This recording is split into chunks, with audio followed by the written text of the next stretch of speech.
Today I want to talk to you about blaming yourself first and why you should do it. So it's a very humid Saturday morning.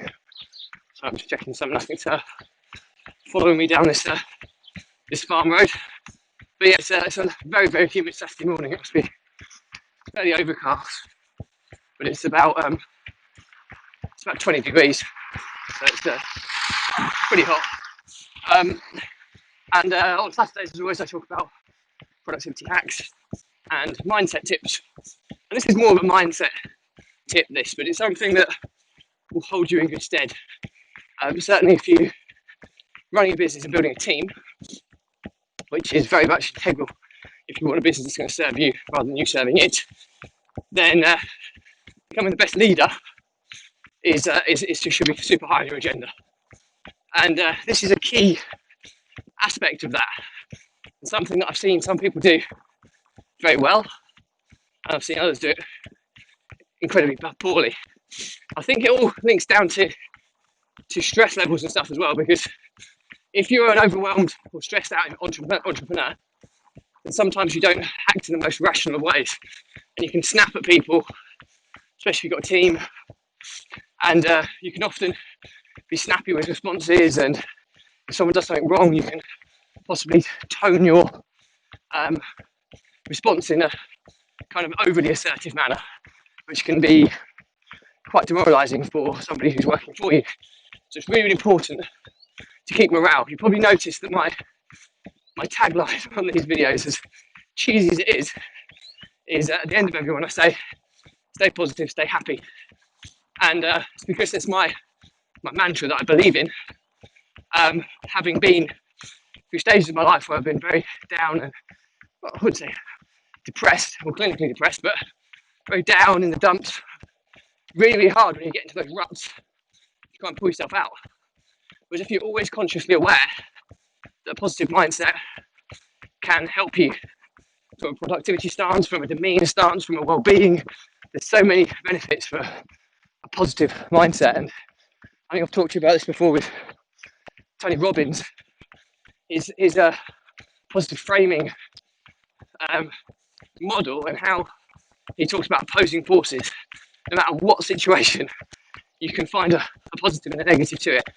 It's just it's human nature that we generally focus on the negative. So try and switch on the positive. I kid you not, if you focus on the positive side of things, your productivity levels and what you accomplish in life will go through the roof. Because all the people I follow, all the people at the level up where I want to be in business and in life, the one consistency that they all have, they're all incredibly positive people. They're not bitter. They like to reward and celebrate other people's successes as well. And it's that level of positivity which is a major driver in their success. I mean, I sometimes still get bitter when some people do well and I'm perhaps not where I want to be and all that type of stuff. I'm really working hard to want the best for everyone. If you do that, it's almost like, you'll be reciprocated. And don't do it just for the concept of reciprocation, but do it just to be a better person, and be that person you want to be. And this is what it links to. I've talked about this before. There's lots of things I want to improve as an individual, and I'm on this development curve to be that person I want to be, but I'm a long way from being there at the moment. So back to this concept of blaming yourself first, and what I've just gone off on what may seem as a bit of a tangent, talking about positivity and all this side of things. But I was talking about morale. If you snap at one of your team members and it makes them feel emotionally uncomfortable or upset, they're just going to shut down. This is especially relevant based on cultural differences as well. I mean, I work with a lot of virtual assistants who are based in the Philippines. I hate calling them virtual assistants because they're my team. They're not virtual assistants. There's a lot of people think virtual assistants is just an admin assistant or someone at low level. Well, my team of overseas recruits or team members are run my business, and they're not just administrators, and I want to make that abundantly clear. And I'm all for developing them, making them the best version of them. But the point being is that the Filipino coach culture in general it's quite a soft, it's a very much an accommodating culture. This is just what I've experienced. It may not be, there's obviously exceptions to the rule. But if I spoke to one of my overseas team members too aggressively or too assertively, they would just go into their shell, probably shut down, probably be highly demotivated, and wouldn't be enjoying the role. One of my key focuses as a leader of my team is to ensure that everybody's happy and positive. And in order to get to that stage, you're going to get the right people in the right seats, doing the things they want to do, developing in the areas they want to develop, and giving them an understanding of how important their position in the business is, and that kind of empowerment and responsibility. But the blame yourself first concept is, which I always adopt, or try and adopt, is to look at myself first. And this links to another topic, which is if you can't control it, don't worry about it. But I'll talk to you about that on another episode. But what I mean by blame yourself first is, if you give someone some instructions to do something and they do it wrong, it's not because they've done it wrong. They haven't made a mistake. You have how you've given the instruction. And that comes into the art of delegation, how you can outsource more effectively. And again, I've talked about that in previous episodes, and I'll continue to talk about that moving forward. But always look at yourself and say, could I have done that differently? What could I have done to stop that happening? And you should ask yourself this question over and over again. When anything goes wrong, whenever any problem arises, what can you do that's within your control that can stop that problem being a problem moving forward? And it's really, really important, because there's certain members of my team that I manage in slightly different ways because of their personality type. There's nothing wrong with that. I mean, I'm a Manchester United fan. We get a load of people unfollowing me now, but so Alex Ferguson, one of my best friends is an ex-professional footballer who's in the Premiership captain. He knew a lot of Manchester United players that played under Alex Ferguson, so I had a bit of an insider view to this. I've obviously read his books, and there's a lot of talk about his management style. But one thing that he was a unbelievable man manager, and how he made people feel involved as part of his family was probably second to none. So people would literally treat him like their father. I mean, you see all this. Cristiano Ronaldo still refers to Alex Ferguson as his father, because that's the environment that he created, and many of his players consider him in this role. And it's not that circle of trust. He will always have their back. You look at people like Jose Mourinho. Oh, sorry, if you're not a football player, I'm just using this as an analogy.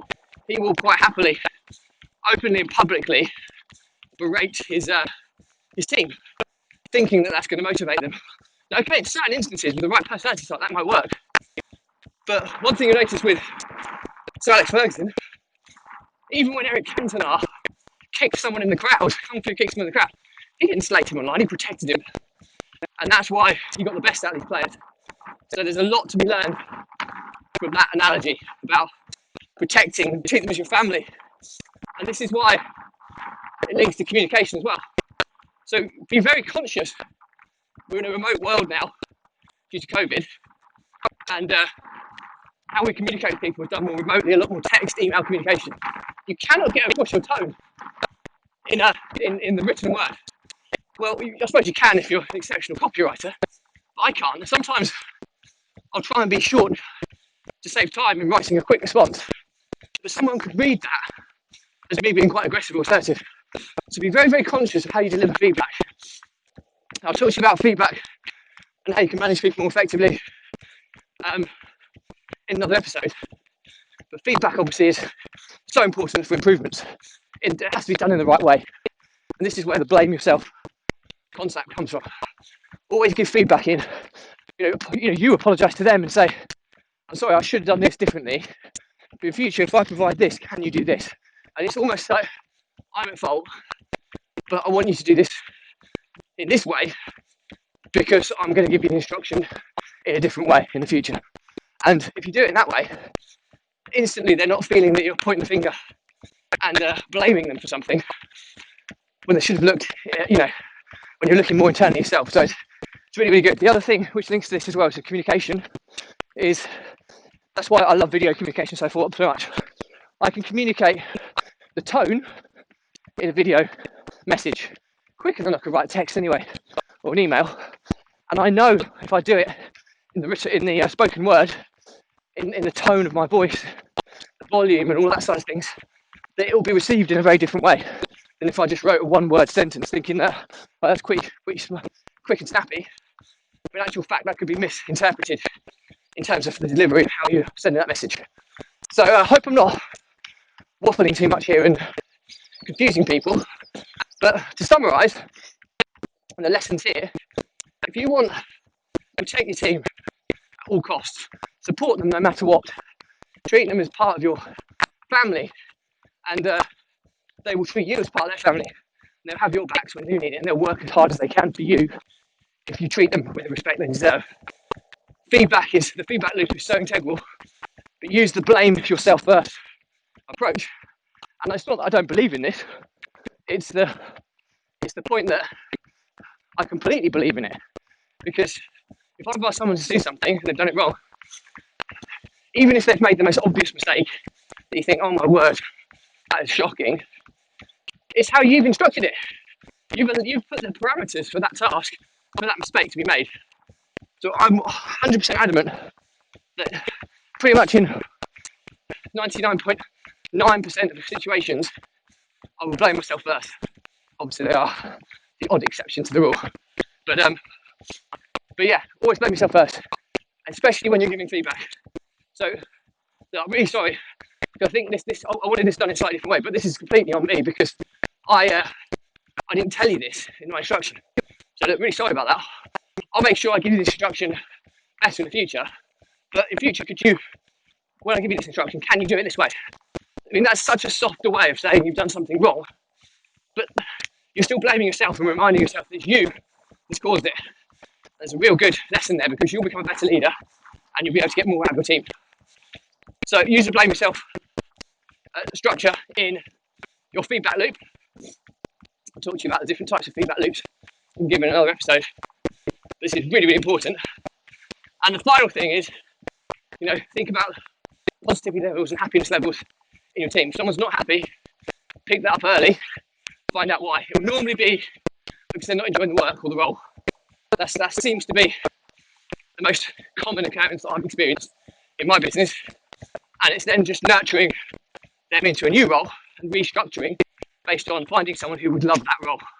So obviously, you have to do this in a cost-protected manner. But I'll talk to you about this in future episodes and how we can do it in a very scalable and sustainable manner. But yeah, right people in the right seats is fundamental for happiness and positivity in the team. How you give feedback, blame yourself first, and your feedback will be heard so much clearer and so much more productively if you genuinely blame yourself first. And it is genuine. You don't just use this as a way of saying somebody's cocked up because it's you that's cocked up. And that's the reality of the situation. And the final one is about creating that positive environment, being conscious of that circle of trust with your team, get that level of integrity and commitment within your team, which is so, so important. So I hope you found this useful. I'm going to turn around and start running back now. As always, if you can share or comment on this if you find it useful, and also if you've got any questions or anything, please post them in the comments and I'll guarantee to respond to everyone. If it's a bigger topic, I will let you know that I'll answer it in a separate episode and I'll tag you in, so you'll always get answers to your questions. Go to the Facebook group if you haven't already done so. I think the link's on pretty much all my channels, and I've got loads of free resources and stuff there that I'll be building out over the coming weeks. So templates of what I use, downloads, PDFs, video tuition, all that stuff. Hopefully you'll find really cool and useful. I'll be adding there over the coming weeks. So yeah, if you get a chance, have a look. And as always, I'll leave you with stay positive, stay happy, and I'll see you in the next episode.